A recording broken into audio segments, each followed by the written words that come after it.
तर नमस्कार मित्रांनो, आणखीन एक नवीन व्हिडिओमध्ये आपलं सर्वांचं स्वागत आहे. मार्केट पल्स जे की NSE वेबसाईटद्वारा जे आहे ते पब्लिश केलेलं आहे, त्याच्यावरती आपण हा छोटासा व्हिडिओ जो आहे तो बनवलेला व्हिडिओला शेवटपर्यंत नक्की बघा.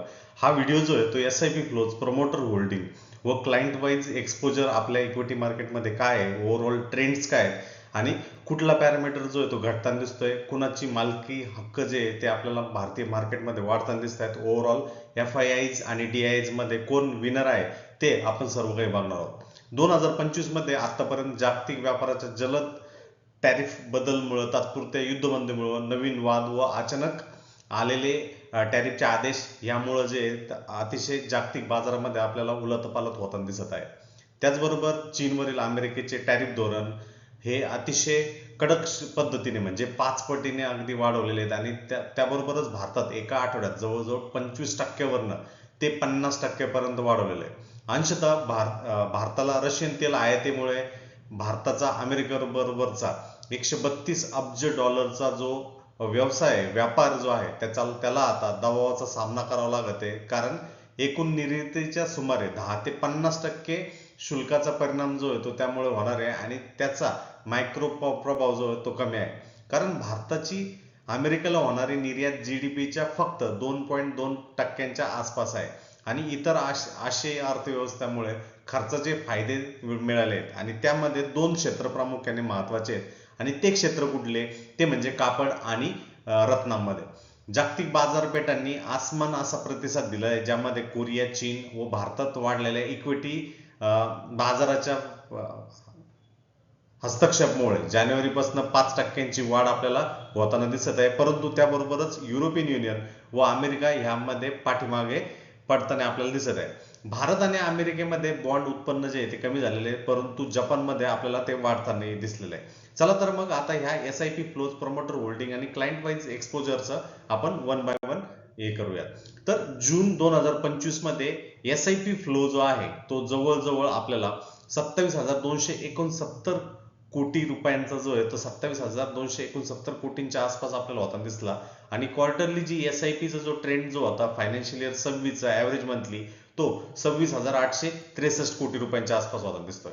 याचा अर्थ असा आहे की आपल्या भारतीय समाजामध्ये जे खालच्या स्तरामध्ये इन्कम करणारे जे लोक जे आहेत ते सुद्धा आता SIPच्या माध्यमातून, म्युच्युअल फंडच्या माध्यमातून, भलेही ते पॅसिव्ह असो भलेही तो ऍक्टिव्ह असो, ते काय आहे ते येणाऱ्या स्लाइड्स मध्ये आपण बघूयात, पण त्या माध्यमातून गुंतवणूक करण्यासाठी ते तयार झालेले आहेत आणि हे जो ट्रेंड जो चाललाय तो जवळजवळ 6 पेक्षा अधिक क्वार्टर्सला जो आहे तो वाढताना आपल्याला दिसतोय. क्वार्टर म्हणजे काय, 3 महिन्याचा एक क्वार्टर आपल्याला होतो, म्हणजे ते 6 क्वार्टर्स आपल्याला वाढताना तो दिसतोय आणि त्याचा जो उच्चांक जो होताना दिसतोय तो जून 2025 मध्ये आपल्याला होताना दिसतोय. आता हा फ्लो कुठल्या फंडात जातो तो आपण बघूयात. तर इथं जर अॅन्युअल ग्रोथ जर बघितली, DMF म्हणजे डोमेस्टिक म्युच्युअल फंड्स मध्ये जर त्यांची तुम्ही जे पैसे SIPच्या माध्यमातून गुंतवता म्हणजे असेट अंडर मॅनेजमेंट मध्ये, ज्याला शॉर्ट फॉर्म मध्ये AUM म्हणतात, जे की NSE लिस्टेड कंपनीमध्ये, मी सुरुवातीला सांगितलं हा जो डेटा घेतला गेलाय तो मार्केट इनसाइट्स या NSEच्या न्यूजलेटर मधनं घेतलं ते आलाय. जर हा ट्रेंड जर आपण फायनान्शियल इयर 16 पासून अगदी Q1 ऑफ फायनान्शियल इयर 26 पर्यंत जर बघितला तर जो राईज जो होता पॅसिव्ह आणि ऍक्टिव्ह फंडामधला आपल्याला लक्षात येईल. 2016 मध्ये तो 109% करोडच्या आसपास आपल्याला जाताना दिसत होता आणि तो नंतर जो आहे तो सबमर्ज झाला. ऍक्टिव्ह कोविड टाइम्स मध्ये जो आहे तो वजामध्ये जाताना दिसला, परंतु फायनान्शियल इयर 21 पासून तो पुन्हा आपल्याला वाढताना दिसत आहे. सद्यस्थितीमध्ये फायनान्शियल इयर 26 मध्ये ऍक्टिव्ह व पॅसिव्ह फंडामध्ये गुंतवणूक जी आहे ती बरोबरीत म्हणजे इक्वल प्रमाणामध्ये होताना दिसत आहे आणि थोडासा स्पाइक फायनान्शियल इयर 24 मध्ये येताना दिसला.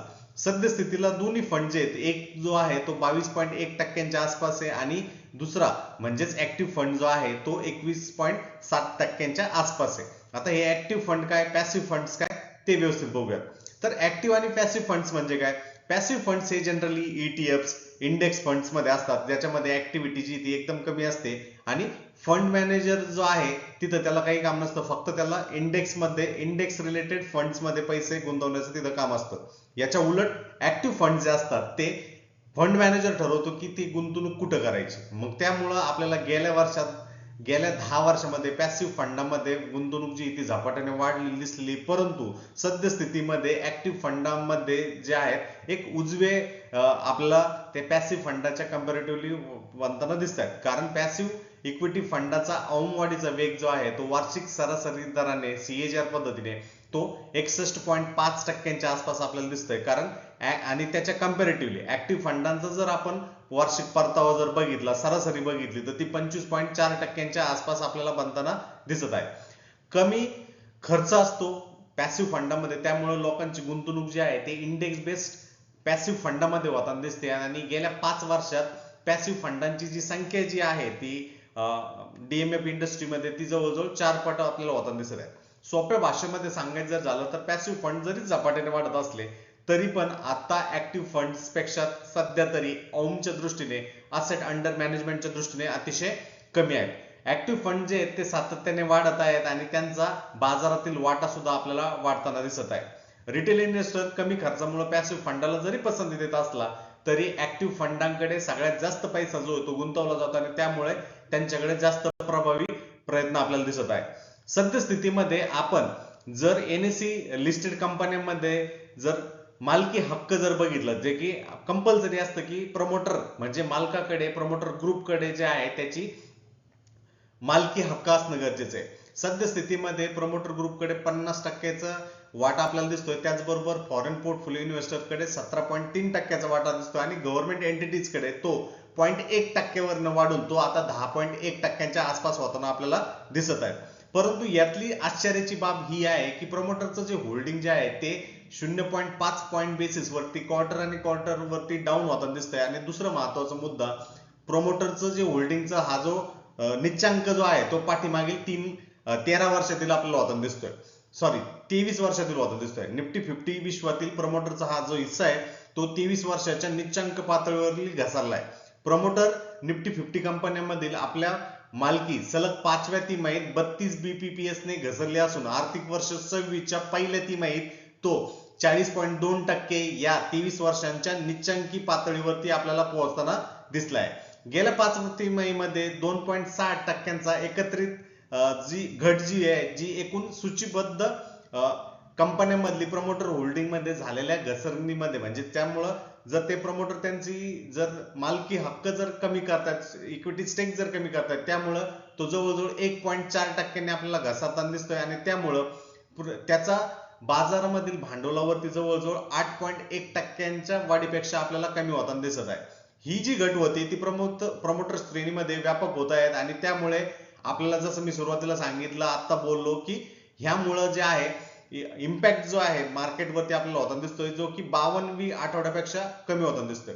खाजगी भारतीय प्रवर्तक जे आहेत म्हणजेच FPIs, या FPIंचा सुद्धा 14 BPS नी वाटा जो आहे तो घटताना आपल्याला दिसतोय. मागील तिमाहीमध्ये भारतीय बाजारामध्ये ह्या जे FPIs जे होते यांची जी होल्डिंग जी होती ती 7.6% नी वाढून ती 56.7 लाख कोटी रुपयांच्या आसपास झालेली होती. विदेशी प्रवर्तकांच्या इन्व्हेस्टरच्या तुलनेमध्ये 6 BPS ने कमी होऊन 12 वर्षाच्या निच्चांकी पातळीवर म्हणजे 5.4%च्या आसपास आपल्याला होताना दिसतंय. तर ओव्हरऑल याच्यामध्ये ही गोष्ट दिसते की एकतर प्रमोटरचा त्यांचा ओढा जो आहे तो एकदम कमी होताना दिसतो आणि त्याबरोबरच FPIचा ट्रेंड सुद्धा आपल्याला माहितच आहे तो कमी होतोय. ह्याबरोबरच गव्हर्नमेंट जे आहे साइड बाय साइड त्यांचा हिस्सा जो आहे मार्जिनल पद्धतीने वाढवत आहेत आणि यात जो प्रमुख मेन वाटा जो आहे तो डोमेस्टिक म्युच्युअल फंडचा आपल्याला होताना दिसतोय. जर निफ्टी 50चा ओनरशिपचा ट्रेंड जर आपण अक्रॉस स्टेक होल्डर्स मार्केट कॅपिटलच्या हिशोबाने लास्ट 3 इयर्स किंवा सप्टेंबर 22 पासून सध्या जून 25 पर्यंत जर बघितलं तर प्रायव्हेट इंडियन प्रमोटर जे आहे त्यांचा जो वाटा जो आहे तो 14 BPS पॉइंट्स वरती घसरताना दिसतोय. गव्हर्नमेंटचा सुद्धा जवळजवळ 14 BPS वरती घटताना दिसतोय. ह्यामध्ये जी सगळ्यात उजवी जी बाजू आपल्याला बनताना दिसते ती डोमेस्टिक म्युच्युअल फंडचे आहेत जे की SIP मुळे तो वाढ आपल्याला होताना तो दिसतोय आणि तो जवळजवळ 32 BPSच्या बेसिस वरती होतोय. ह्याबरोबरच FPI थोड्या बहुत प्रमाणामध्ये 21 BPSचा जो आहे त्याला संपर्क वाटा जो आहे तो आपल्याला तिथं देताना दिसत आहे. आता हे सर्व मुद्दे महत्वाचे कारण सध्या तरी डोमेस्टिक म्युच्युअल फंड जे आहेत एक भारतीय बाजाराचा शेअर बाजाराचा जो आहे तो कणा होताना दिसतोय. कारण प्रमोटर्सचा सध्या त्यांचा जो स्टेक आहे तो घटताना दिसतोय. याबरोबरच government, foreign promoters, domestic mutual funds तर उजव्या हाताला आहेत, पण त्याबरोबरच bank, FIs, insurance, FPIs, non promoter group, individual investors हे सुद्धा थोड्या बहुत प्रमाणात स्टेडी स्टेट वरती वर्तन दिसत आहेत. सध्या सगळ्यात महत्वाचा जे खुद्र व्यापारी, जे रिटेल इन्व्हेस्टर्स आहेत, त्यांचा जो वाटा जो आहे, जो ऍव्हरेज जो आहे तो पाठीमागील 10 वर्षापासून तो स्टेडी आहे. त्याच्यामध्ये कुठलाही आपल्याला बदल होताना दिसतोय आणि अदर कॅटेगरीमध्ये सुद्धा तोच आपल्याला तिथं फरक जो आहे तो जाणवताना तिथं दिसत आहे. तर मार्केटमध्ये वेगवेगळे सेगमेंट्स असतात, जसं की इक्विटी असतं, जसं की ऑप्शन्स आहेत, जसं की फ्युचर्स आहेत. या सगळ्या प्रयत्नामध्ये, सगळ्या टेरिटरीमध्ये जे आहेत वेगवेगळे स्टेक होल्डर जे आहेत ते इन्व्हेस्ट करत असतात. आणि जर आपण यामध्ये जर कॅटेगरायझेशन जर केलं तर सध्या इंडिव्हिज्युअलचा जो वाटा जो आहे तो FPIs बरोबर किंवा DMF बरोबर, डोमेस्टिक म्युच्युअल फंड होल्डर्स बरोबर तो आपल्याला वाढताना दिसत आहे. वैयक्तिक गुंतवणूकदारांच्या गुंतवणुकीत जे आहे आपल्याला दिसतंय की किंचित वाढ झालेली आहे, जी बाजारातील तेजी दर्शवते. मागील तिमाहीत घट झाल्यानंतर जून 2025 मध्ये ज्या तिमाहीत NSE च्या सूचीबद्ध कंपन्यांमध्ये वैयक्तिक गुंतवणूकदाराचा जो हिस्सा जो होता तो 9 BPS ने वाढून 9.6% होताना आपल्याला दिसला. ह्या तिमाहीमध्ये मध्यम व स्मॉल कॅप कंपनीच्या कामगिरीला पुष्टी देते आणि हा एक जो विभाग आहे की गेल्या काही वर्षामध्ये व्यक्तींनी या स्मॉल कॅप मध्ये जो आहे त्यांचं एक्सपोजर जे आहे ते वाढवलेलं आहे. लार्ज कॅप विश्वामध्ये निफ्टी 50 मध्ये व्यक्तींचा किरकोळ हिस्सा जो आहे तो घसरताना दिसला, तर बाजार भांडवलाच्या बाबतीत शीर्ष 10% ज्या कंपन्या वगळता सूचीबद्ध क्षेत्रात असलेल्या कंपन्यांमध्ये 48 BPS जी ती वाढ होताना दिसते. मूल्यांकनाच्या बाबतीत जर आपल्याला सांगायचं जर झालं तर NSE मध्ये सूचीबद्ध असणाऱ्या वेगवेगळ्या कंपन्यांमध्ये वैयक्तिक गुंतवणूक जी आहे ती 12.9% वाढून जवळजवळ 43.9 लाख कोटीच्या आसपास आपल्याला होताना दिसत आहे, जी की एकूण बाजार भांडवलाच्या जवळजवळ 28,428 कोटी रुपयांची निव्वळ रक्कम जी आहे ती आपण कन्सिडर करू शकतो. तसेच साथीच्या आजारापासून म्हणजे मार्च 2020 मध्ये जो कोविडचा जो प्रॉब्लेम आला होता त्यामध्ये सूचीबद्ध कंपन्यांच्या मध्ये वैयक्तिक गुंतवणूकदारांच्या गुंतवणुकीच्या एका मूल्यामध्ये आपल्याला जी ती घट त्यामुळे होताना दिसली त्या पिरियडच्या टाइम मध्ये. परंतु जसा जसा मार्केटचा जो ट्रेंड जो आहे तो बदल झाला, जसा जसा तो चेंज झाला, त्यानुसार मार्केटमध्ये जो आहे त्यांचा पुन्हा आपल्याला वाढ होताना दिसला. दुसरं महत्वाचं याच्यामध्ये डोमेस्टिक म्युच्युअल फंड जे युनिट जे आहेत त्यांच्या अप्रत्यक्ष मालकीचा जर विचार आपण तिथे केला, जिथे व्यक्ती जी की किरकोळ असू शकते किंवा HNI असू शकते, त्यांनी इक्विटीच्या AUM च्या 84.3% आसपास आपल्याला ते बनताना दिसत होत्या. तर प्रमोटर नसलेल्या शेअर होल्डर व्यक्तीचा प्रभावी वाटा 18.5% आसपास आपल्याला, जो की 2 दशकापेक्षा जास्तच्या उच्चांकावरती तिथं बनताना दिसत होता. उल्लेखनीय बाब म्हणजे एकत्रित प्रत्यक्ष व अप्रत्यक्ष सहभागाने 2006 नंतरच प्रथमच आर्थिक वर्ष 25 मध्ये FPI च्या मालकीमध्ये जी ती वाढ आपल्याला होताना दिसत आहे. आणि आता सध्याच्या आर्थिक वर्ष 26 च्या पहिल्या तिमाहीत ही दरी आणखीनच वाढताना दिसत आहे. म्हणजे डोमेस्टिक म्युच्युअल फंड होल्डर जे आहेत ते आपल्याला तिथं वाढताना दिसत आहेत आणि त्याबरोबरच हे जे FPI जे आहे ते आपला स्टेक जे आहे ते कमी करताना दिसतात. आणि त्यानुसार आपल्याला हे जे पिलर जे दिसत आहेत हे म्युच्युअल फंड्स वाल्यांचे दिसत आहेत, इंडिव्हिज्युअल्स वाल्यांचे दिसत आहेत, पण FPI जे आहेत इक्विटी, CM, ऑप्शन्स, फ्युचर्स मध्ये जे आहे ते आपल्याला घटताना दिसत आहेत. इक्विटी डेरिव्हेटिव्ह मध्ये जर आपण बघितलं तर फॉरेन इन्व्हेस्टर जे आहेत ते फक्त 6% च्या आसपास आहे. खुद्र व्यापारी, रिटेल किंवा इंडिव्हिज्युअल इन्व्हेस्टर जे आहेत ते 28.9% च्या आसपास आहे. आणि प्रोप्रायटी जे आहेत जुलै 2025 पर्यंत ते 60.2% च्या आसपास आपल्याला दिसतंय. म्हणजे क्लिअर डॉमिनन्स जो आहे तो प्रोप्रायटरी डेस्कचा इक्विटी डेरिव्हेटिव्ह म्हणजे ऑप्शन्स मध्ये, फ्युचर्स मध्ये जे कोणी जे लोक ट्रेड करतायत त्यामध्ये यांचा आपल्याला वाटा बनताना तिथं दिसत आहे आणि ते डॉमिनेट तिथं करताना आपल्याला दिसत आहेत. त्याच्या कंपॅरेटिव्हली FPIs, कॉर्पोरेट्स आणि ऑदरचा जर वाटा आपण बघितला तर तो अनुक्रमे 6%, 2.2% आणि 2.4%, DI चा 0.2% च्या आसपास आपल्याला बनताना तिथं दिसतोय. म्हणून जनरली ज्यावेळेस SIP केली जाते त्यावेळेस ती एक स्टेडी डोमेस्टिक फ्लोज आपल्याला दाखवते आणि कुशनिंग राहते व्हॉलॅटिलिटीच्या, मार्केटच्या व्हॉलॅटिलिटीनुसार. जसं की मागच्या 2 वर्षामध्ये आपल्याला भरपूर काही युद्धाची स्थिती असेल किंवा टॅरिफ वॉर असेल जी की अनवॉन्टेड, अनएक्सपेक्टेड स्थिती आहे, त्या सिच्युएशन मध्ये SIP आपल्याला एकदम महत्वाचा रोल तिथं प्ले करताना दिसते.